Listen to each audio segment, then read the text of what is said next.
Dadotidem prabawaning ratri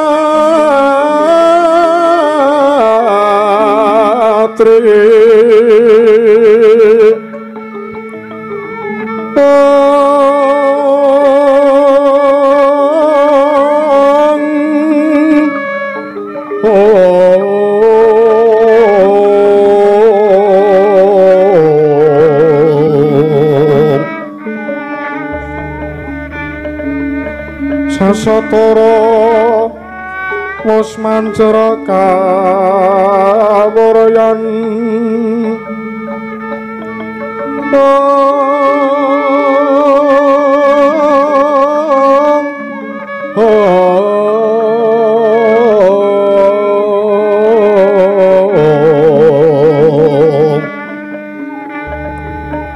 tanko jiwa memanise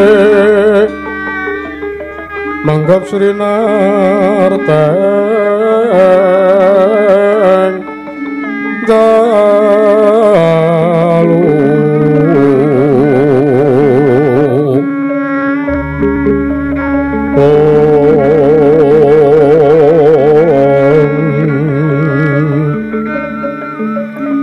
Siniwaka Sangkya Pratase aklar neng cakra wala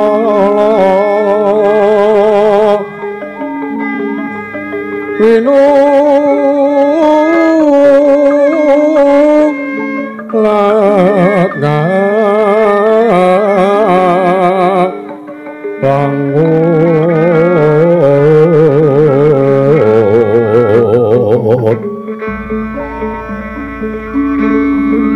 prandene paksa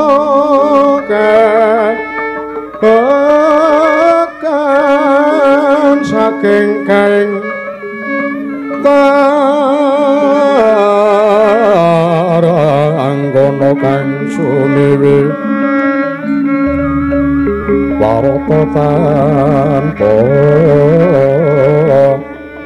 selo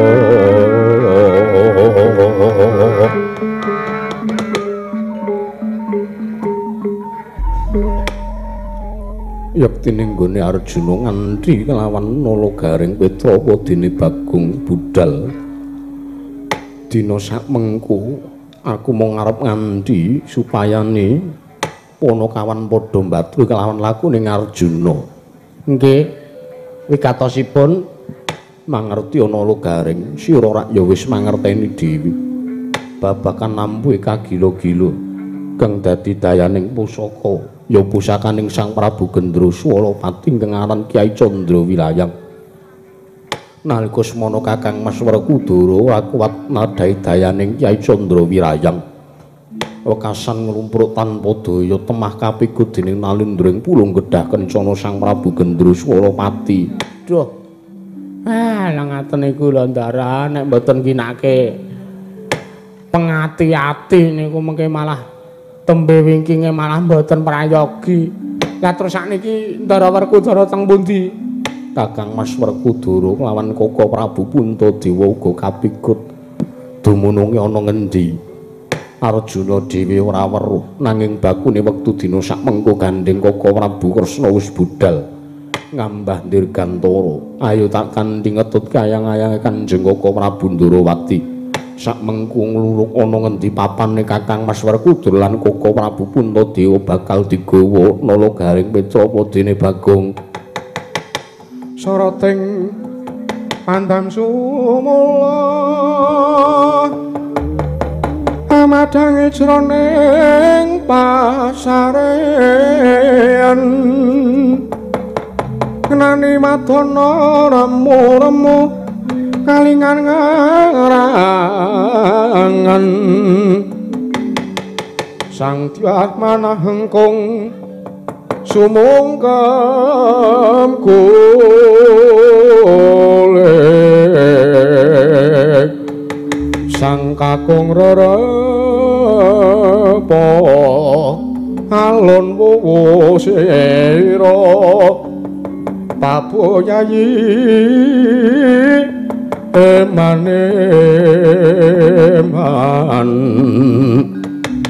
maneman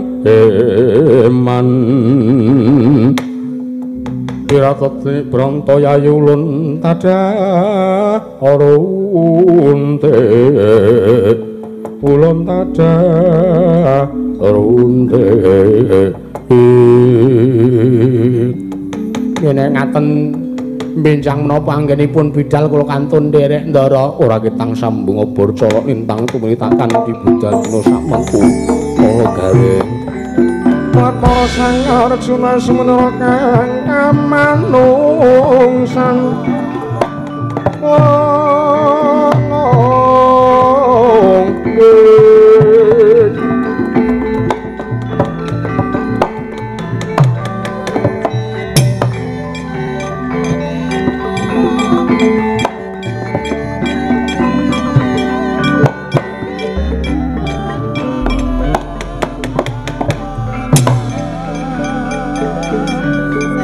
Yo, terus budal. Yo, nyambut gawe le.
Indriyaksa sara maruta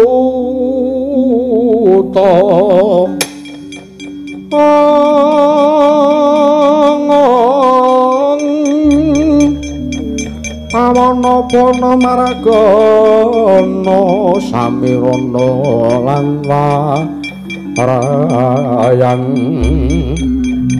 Pancabayu wisikan magulingan limo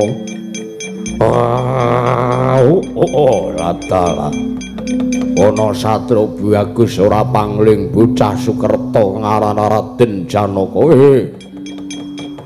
Raden kowe aja minggat saka pengarepanku Raden kowe arep mlebu wong kon alas Krendayana kene kowe kudu bisa nglangkahi kuwandaku ya aku ingkang tetunggu ning alas kene ya iki Tedya kala sabuh angin Raden kowe aja nyimpang marga kowe nyimpang marga tak serampat ilang nyawamu kowe Raden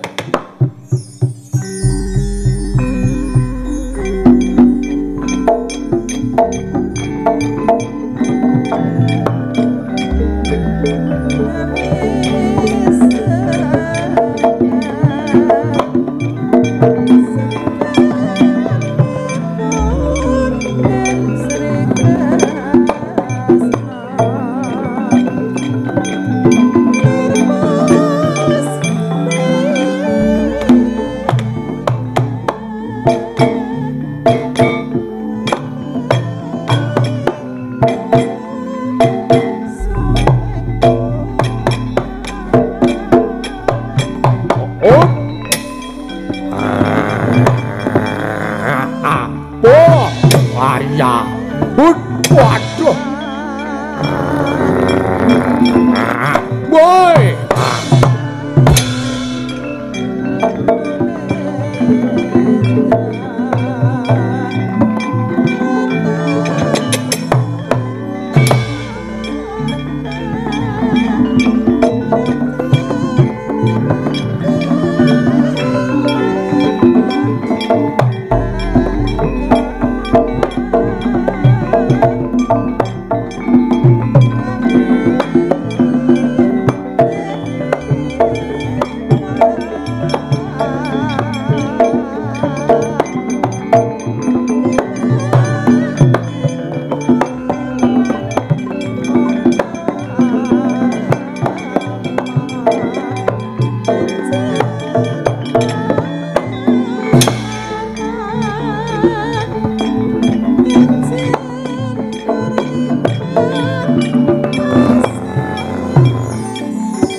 Oh, awas kowe.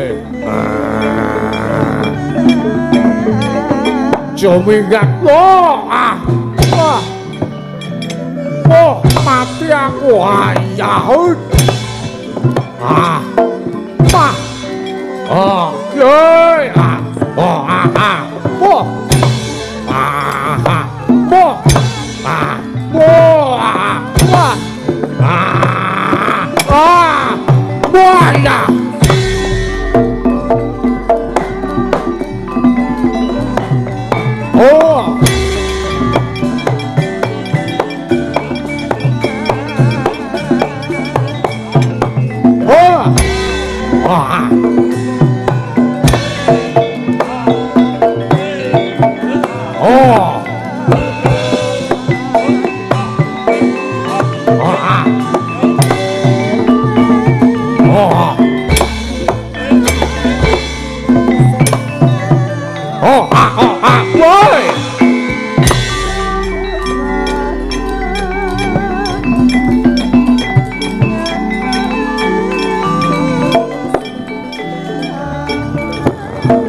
Awas kowe. Wah, waduh.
Tahan padang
Swamyong ambrangang kate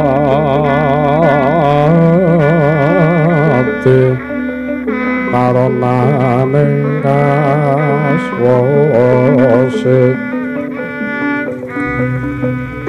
ya ning marako malatung miring sang Ganta Mastrat Maja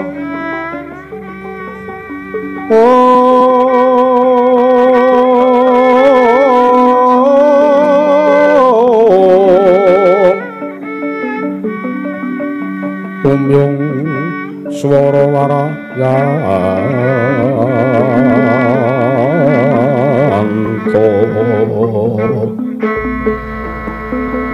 sang Bathara Arsa madaring sabda pangandika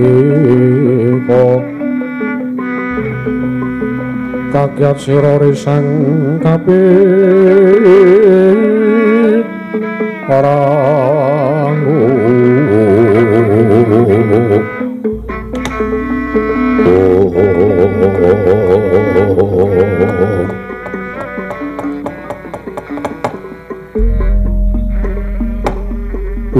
Mastromo sidam sekaring bawana langgeng Semar Badranaya Yanayanta kaya Ismaya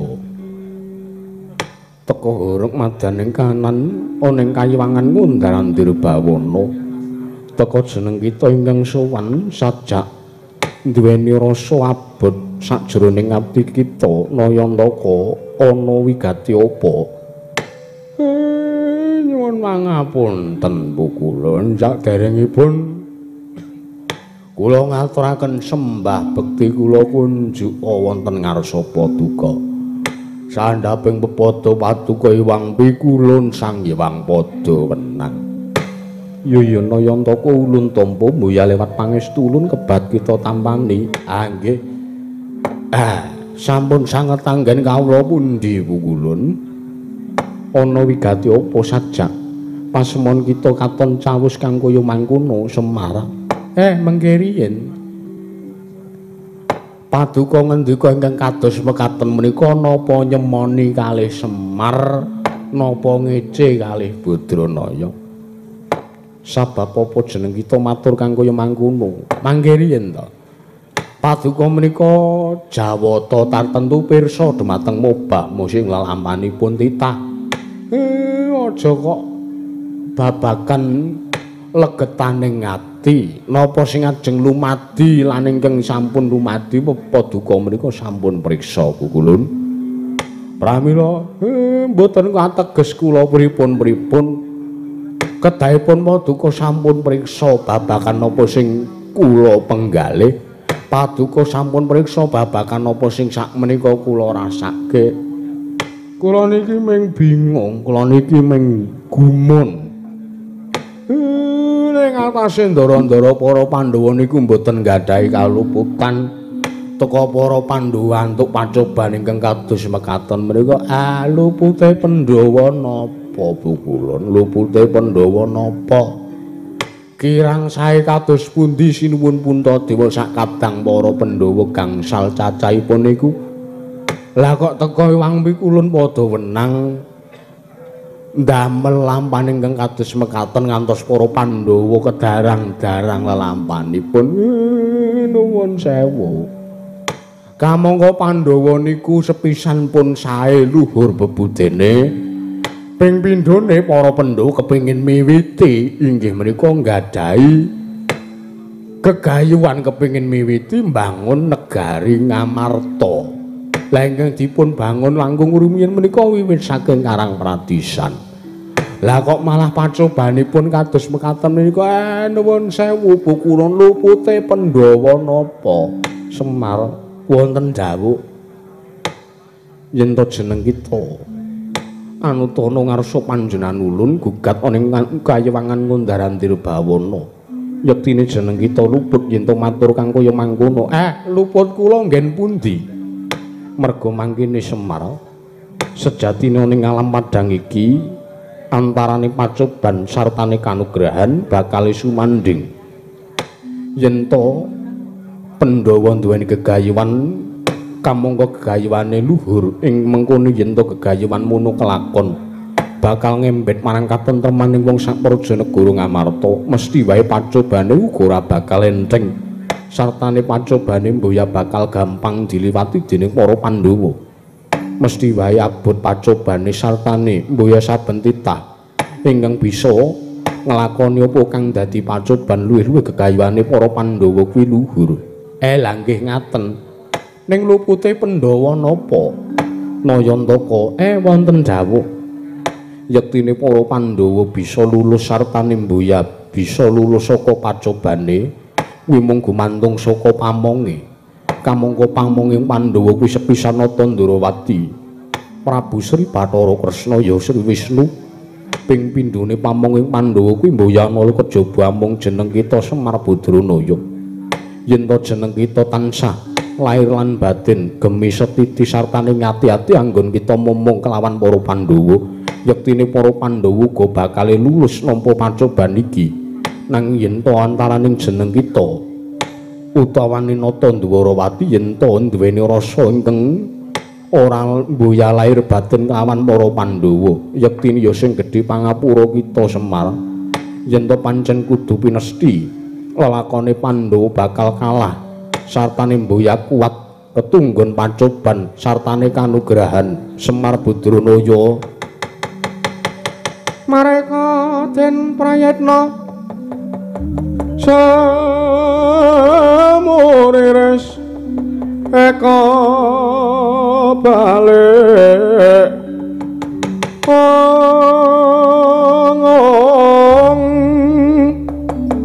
Tityane kandayane Trisuna Purnama sasi Kilar-kilar semedyan ning tengahing latar mileng lintang Bima Sekti.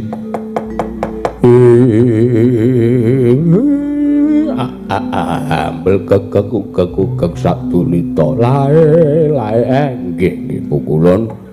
Ngapunten. Karang wong iki nek budreg pikire ora iso mikir kanthi bener becik, ora iso mikir sing wening. Wekasan kula mung egois, kula mung ngurusi kali awak kula pribadi, salahe Pandhawa napa kula ngakoni kula luput. Ya Semar bakuri jeneng kita wektu dina iki ulun dawuh. Baliwaning Madyapada jampang ana sak laku jantrane para Pandhawa. Kula nyuwun pamit pukulun, ngati-ati aja kaya bocah cilik Semar Badranaya. Kendange ngepreng ket mambengi. Tok tok tok tok tetung tetung tetung. Petak petak tak dung dung dung.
Meram.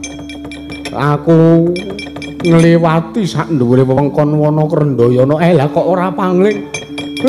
Kae Sinuwun Ndarawati golek apa kae Sinuwun Ndarawati kae? Sinuwun Kresna mandheg Sinuwun.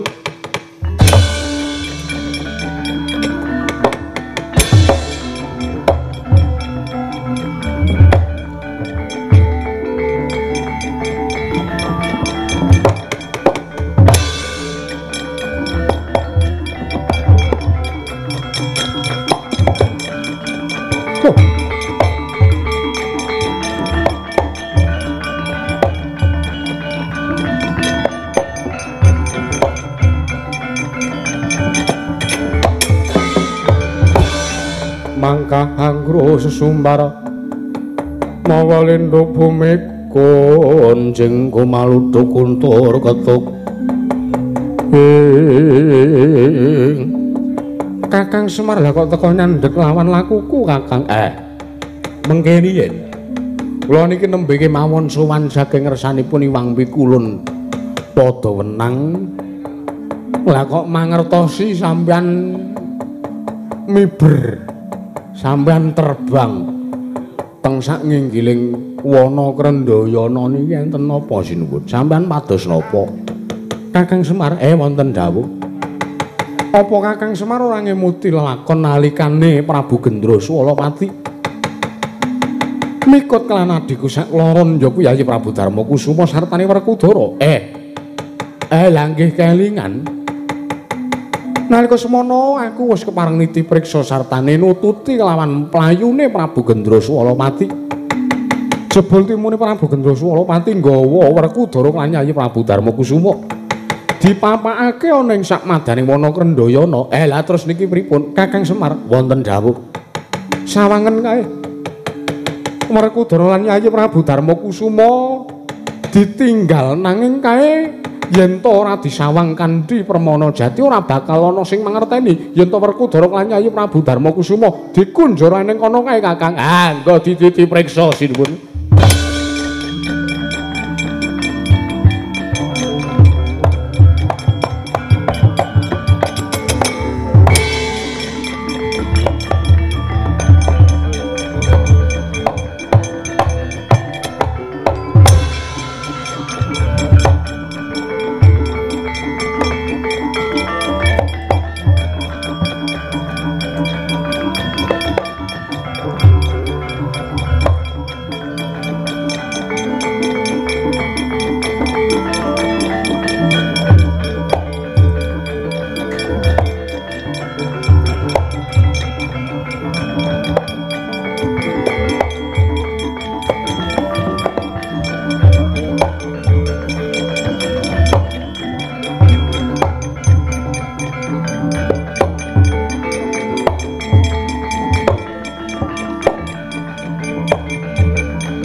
kala para Pandhawa nyoga mulung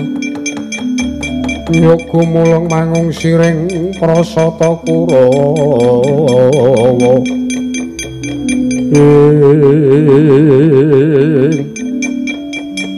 Kakang Semar kula wonten dawuh iki wujuding pakunjaran ingkang ora kasat netra nggih Ndara Janaka nggih saged ningali to Den rumangsamu aku picak ngono kok genah Cetaka Prabu Darma Kusuma lan Kakang Mas Werkudara kinunjara ning madyaning pakunjaran gaib Kakang nggih terus niki pripun Sinuwun Ndarawati Arjuna kula wonten dawuh mundha wujude panah Pasopati pakunjaran iki panan ben supaya ning kadangmu sakloron iso wal saka bebandaning atu pulung gedhah kencana nyun pamit Koko Prabu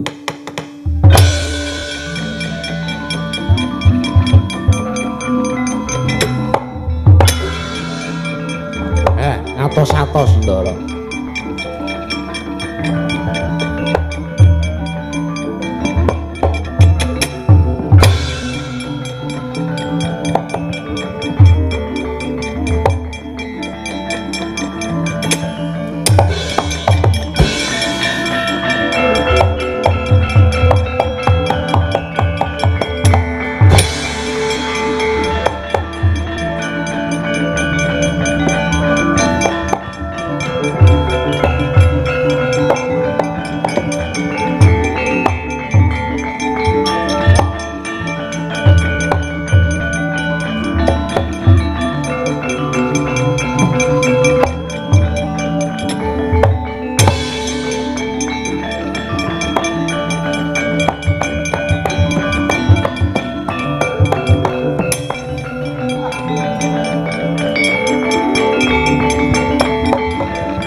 Larata sangking kutha sang guru kula Yanamutusa sang Sri mboten nginten babar pisan Koko Prabu Sri Bathara Kresna malah saged angluwari ingkang rayipun Darma Kusuma kaliyan pun Werkudara anggenipun kinunjara wonten ing mriki Koko Prabu Yayi wonten timbalan sanes ingkang raka ing Dwaraka ingkang ngangluwari bebandan Paduka Yayi Prabu Puntadewa. Nanging ingkang ngangluwari Paduka kaliyan Yayi Werkudara menika mboten sanes jawi namung Yayi Arjuna ing Madukara. Arjuna pun kakang ngaturake panuwun Koko Prabu dawah sami-sami. Wah. Jlampro ngaturake panuwun Kakang Mas Werkudara dawah sami-sami Kakang Mas. Dipol barang tekan kene. Nggih bot-bote kula niku nyengkuyung bendara, Pak. Nek kula ampun nyengkuyung mengke terus kula diparingi amplop.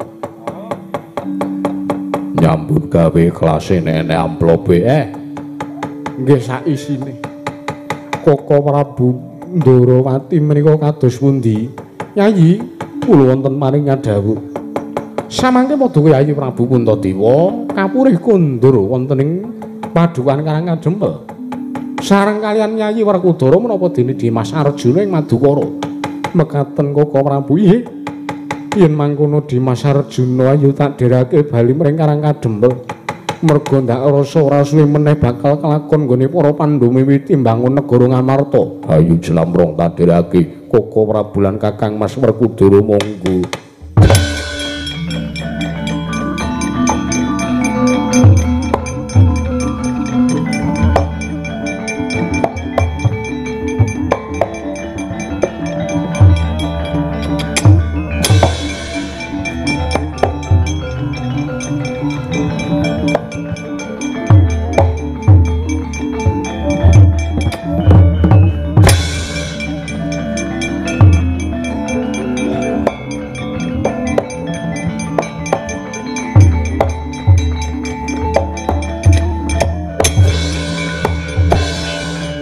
Kakang Semar wonten dawuh. Yen to awake dhewe bali mring Karang Kadempel, ndak kira bakal rampung pakaryane para Pandhawa. Kersane ning bakal teka ana rasa ingkang ganjel sakjroning atiku. Sami. Niki kok kaya utusan kula arep tekaning pati niki pripun? Sapa, Kang? Ampun kula. Monggo kula dhereke mangtutke kula sinuwun.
Sampun kasil kukulun.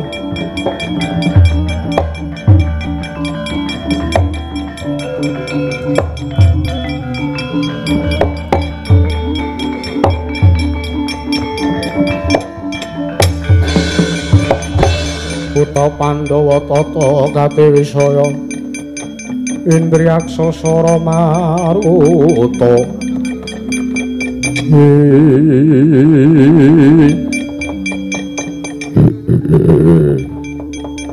Gendra Suarapati wonten dawuh apa wis kasil nggonmu boyong lawan Semar. Lho piye to ki? Lah menika Semar sampun kula boyong. Karang wis esuk wetengku wis luwe. Selak ora sabar aku kepengin gaglak sing jeneng Semar Badranaya. Iwang Pikulun Bathara Kala kasihan mekaten. Begawan Durna kula wonten paring adhawuh Pukulun. Ora suwe meneh bakal kelakon panjang kamu gawe srana ringke Pandhawa. Ketita iki Semar wis tak cekel. Semar wis mapan ana ing madyaning setran Gandalamayit. Iki yen mangkono yen to Semar wis tak untal dadi ganjeling waduk kumangsa barang oleh marep Mulasara Pandhawa. Nuwun sewu Iwang Pikulun Bathara Kala. Sayekti menawi samangke inggih menika para Pandhawa sampun ringkih tartentu kula kaliyan pun para sataka ingkang badhe ngecak perang wonten negari Ngamarta sakmangke badhe kula bedah. Iya. Menawi negari Ngamarta sampun kula bedah, mengke para Pandhawa gangsal jangkep cacahipun badhe kula aturaken wonten ngasopati Iwang Pikulun Bathara Kala. Kapurih andhahar wujudipun menungsa Sukerta mriku. Begawan Durna ngaturake panuwun. Kula niki.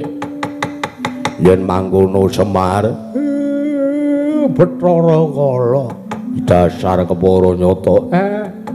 Kowe arep mangan karo aku ki wong tuamu dhewe. Ora mberduli mbok kowe wong tuaku, mbok kowe batur utawa kesetku. Yen to aku kepengin gaglak kowe tak gaglak. Gaglaken nek pancen kowe iso mangan aku Bathara Kala. Gaglak limpamu rimah-rimah legane atiku warat.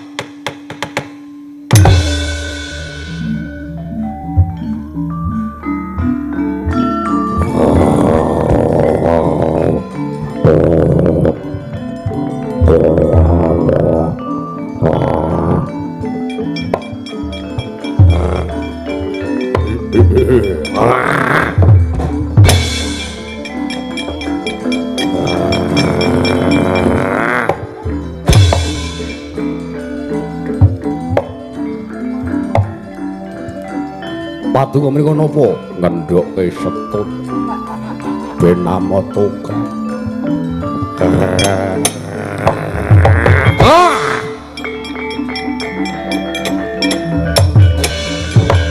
Nalika semanten ginigit jangkaning Sang Luwah Semar Badrana pindha warni dening Sang Bathara Kala nalika semanten arsa den lebetaken wonten madaning waduk nalika semanten eling-eling wujuding Sang Luwah Semar Badrana namung wujuding suweng lombok abang pramila nalika semanten den geget den cokot kres ical wujuding Sang Luwah Semar Badrana Sang Hyang Bathara Kala kepedhesen awit mangan lombok abang.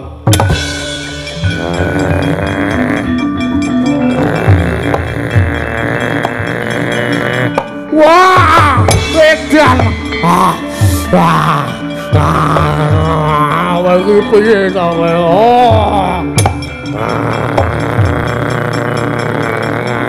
Apa?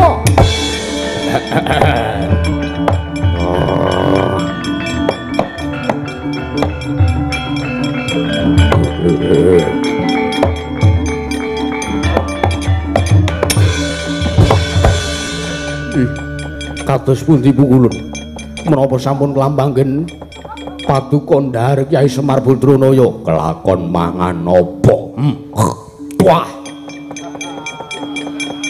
waduh aduh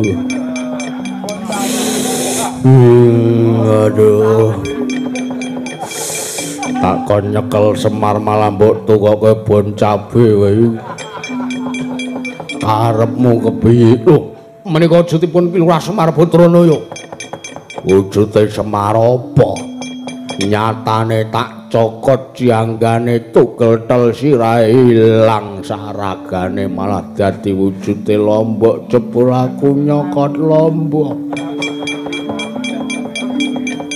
menika tasih bejo pukulun sampean mboten nyokot laos dengkulmu melocot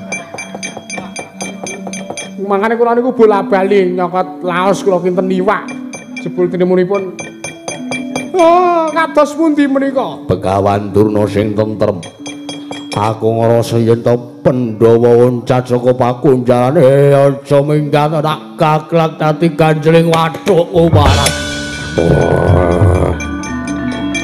wah hei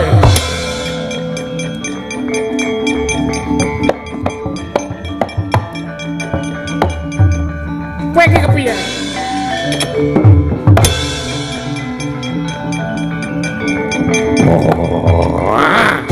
Wah! Waduh! Wah!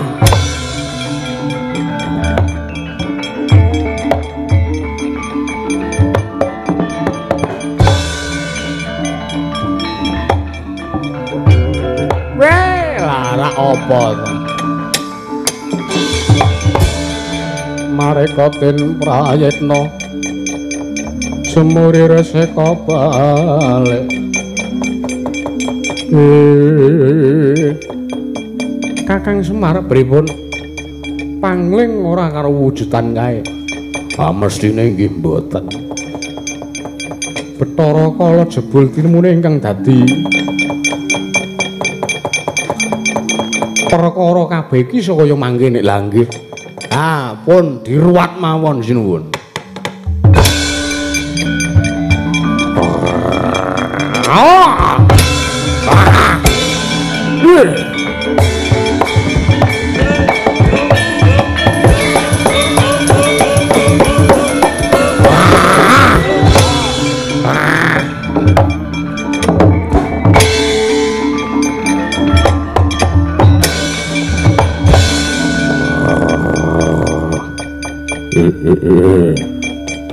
ora jebul menungsa ireng siji iki sing dadi palang leku arep nguntal Semar la jebul Semar sing asli nang kene pancen keparat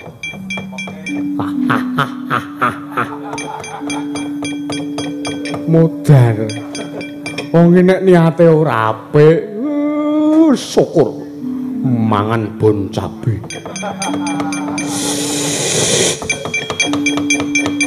Bathara Kala arep njaluk apa? Aku njaluk pangan bocah Sukerta. Kowe kelingan karo aku apa ora? Piye to kowe apa lali karo awakmu dhewe kowe cetha nata Ndrawati Prabu Sri Bathara Kresna. Lho. Aja mbok sawang kresnane, ning sawangen sapa sing lungguh? Ana sanubaring nata Ndrawati. Sawangen nek wis tok sawang banjur eling-elingen kira-kira kowe tau nemokke lelakon apa karo ingkang lungguh ning jiwa ragaku iki. Waduh Kyai Dalang ngapunten. Waduh.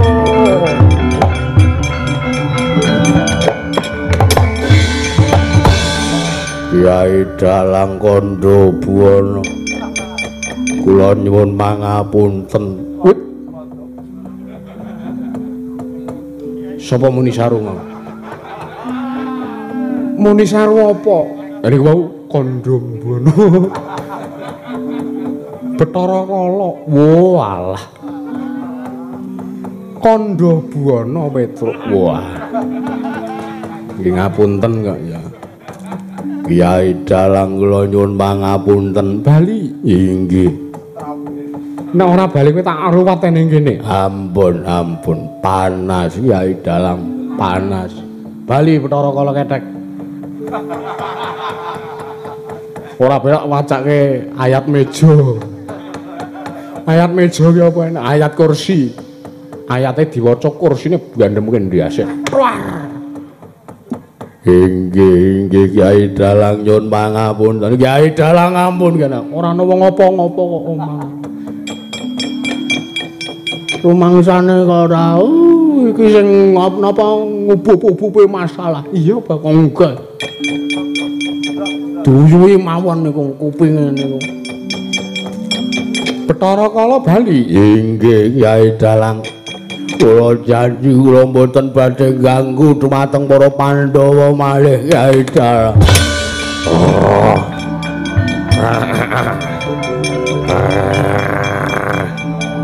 Wah!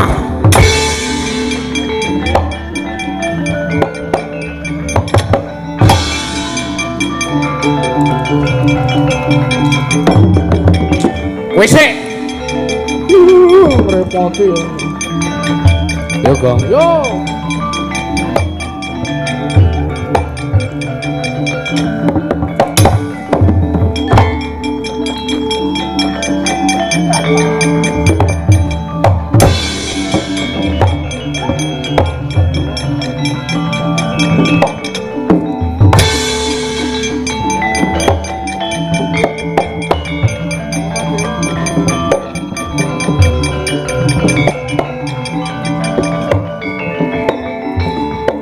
Pun aman, wis aman yo.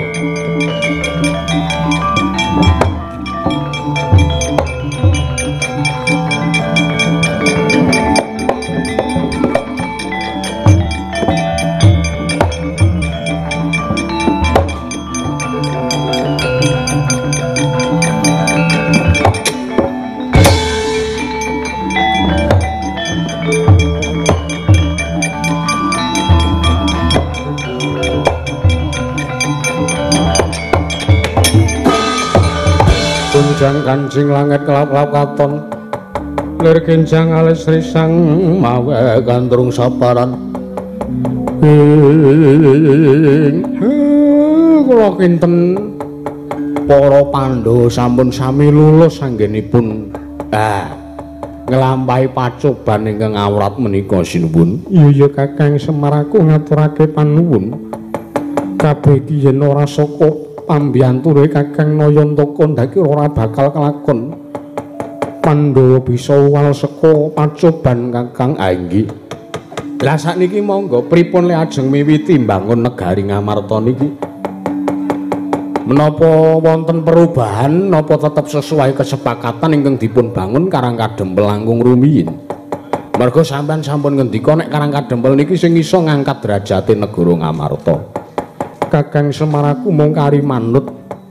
Kakang Semar wonten dawuh. Ya mung aku arep urun rembug Kakang. Dos pundi? Yen to pancen nyata temen-temen kawula Karang Kadempel kepengin disani dibangun, Aku njaluk aja ana nganti kawula ingkang padha reget atine. Tegese aja ana nganti mengko ana bibit-bibit maling ingkang keduga bakal nyolong brana pices ingkang kinarya. Bakal digunakake srana mbangun negara Ngamarta. Aman.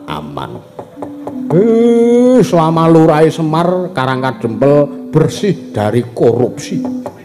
Ngaten. Merga menika sami nindaken sadar sanitasi anti gratifikasi. Pun kula namung kantun nderek ajeng diparingi dana pinten ajeng diwenehi plentrekan dhuwit pinten yuta pinten milyar kula kantun nderek. Watone Kakang Semar sartane kawula Karangkadempel aja ana nganti mengko ana bibit-bibit maling ingkang nyolong dhuwit iki ya Kakang. Nggih, monggo mawon. Nek kula niki mung kantun nderek. Nanging nuwun sewu, saderenge mbangun wujud langkung rumiyin sumangga. Niki disekseni kawula kathah. Kawula Karangkadempel sami nglumpuk ben do sadar, ben do priksa. Nek ratu sartane para pengarep-pengarep negara niku ugi ngatosaken dumateng para kawulanipun, ugi ngatosaken dumateng masyarakat. Iya Kakang, nggih. Rumiyin mriki niki niku korupsi niku merajalela. Ning mbasan kula omongi. Politisi dalam sebuah negara niku mbuh pejabate apik mbuh elek niku mung gumantung karo kawulane. Nek kawulane wae isih seneng nyolong, enek barang sing dudu milike dijipuk. Lah apa meneh pejabate? Ngaten niku lho. Dadi aja njur apa-apa gampang nyalahke pejabat. Pejabat kaya gayane korupsi, pejabat gaweane ngene, gaweane ngono. Mboten. Bakune niku nintringi kalih awake dhewe. Iya Kakang Semar, nggih. Kowe aja ngarani maling nek kowe dhewe maling. Paribasanipun ngaten. Ana maling kok teriak maling. Niku ideologine wong goblok ngoten niku. Sapa sing goblok Semar? Mboten. Aku ora korupsi, aja mbok arani korupsi. Mboten. Niki namung ngandhake kanan Karangkadempel kok. Sinuwun. Kakang Semar aku mung kari manut kepiyanggonmu bakal miwiti mbangun negara Ngamarta. Bakune niku. Niki sedaya pun sami midhanget. Anggere kawula niki do sadar, anggere kawula niki do gelem nurut diatur. Insyaallah bebas korupsi, Ndara.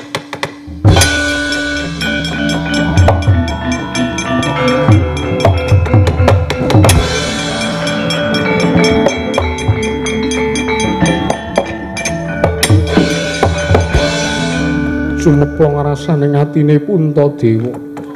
Bareng nampa sesrepan saka Kakang Semar Badranaya. Nggih mengisa kula niku ming ngoten niku. Jalaran kula minangka jejere wong tuwa isa kula ming sembur tutur iya Kakang. Nggih. Niki pun wiwit kabangun. Mung kari ngepenake sedaya nika pun sami nyambut damel.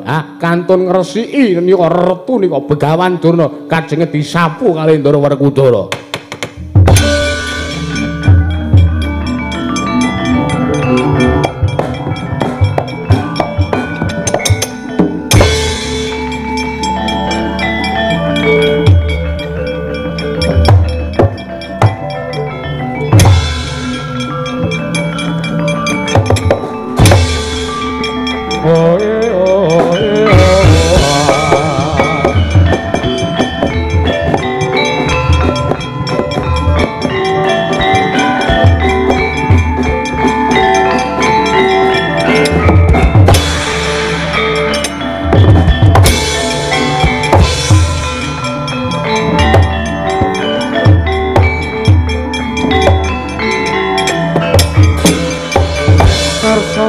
Dange jagat tuk mungop aneng sapoca ing uger marababang sumirat keneng soroteng surya megalan gunung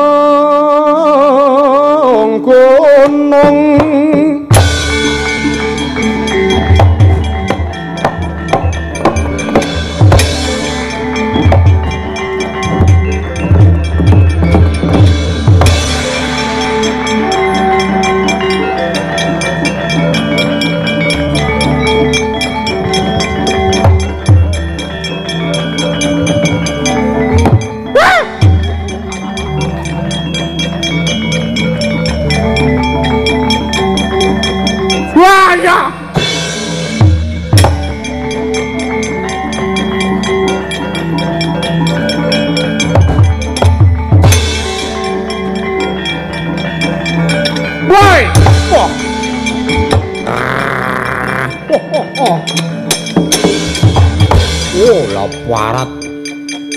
Ampun aku arep ngrebut Dewi Sinta. Anake Bayu mesti ganggu. Werkudara ganggu. Ora Werkudara ya Anoman, ora Anoman ya Werkudara. Wah, bangsat. Ya, Titenono. Kala mangsane aku bakal kelakon nyolong Dewi Wara Sembadra Warat. Wah.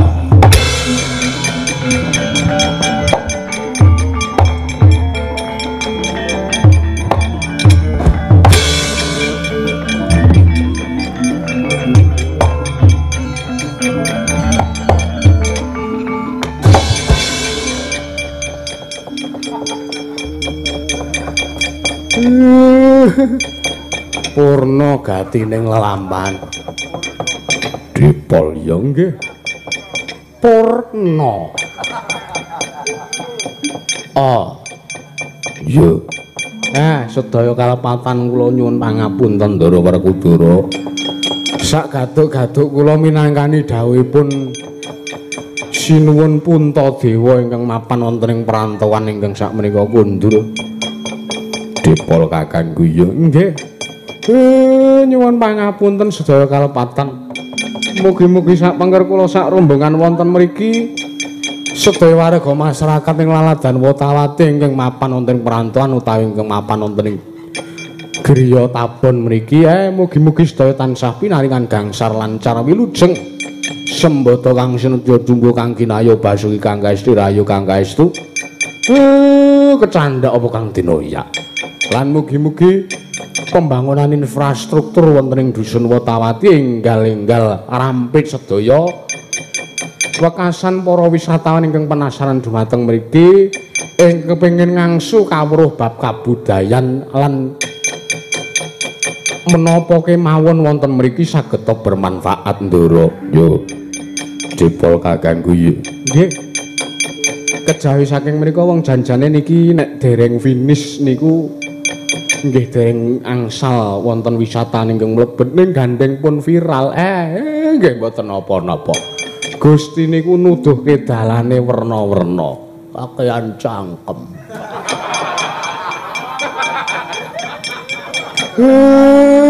Bocah kok senengane ganggu.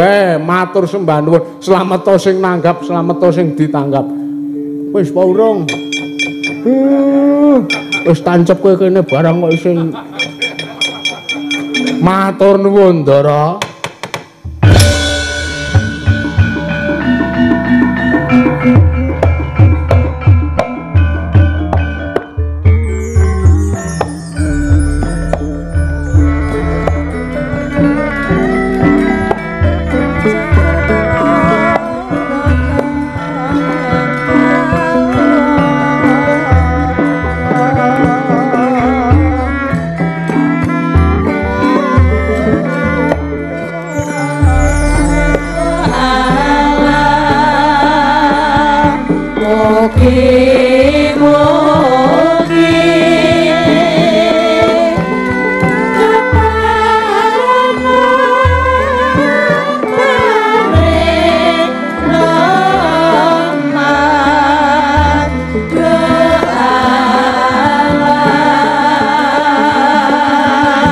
Rasa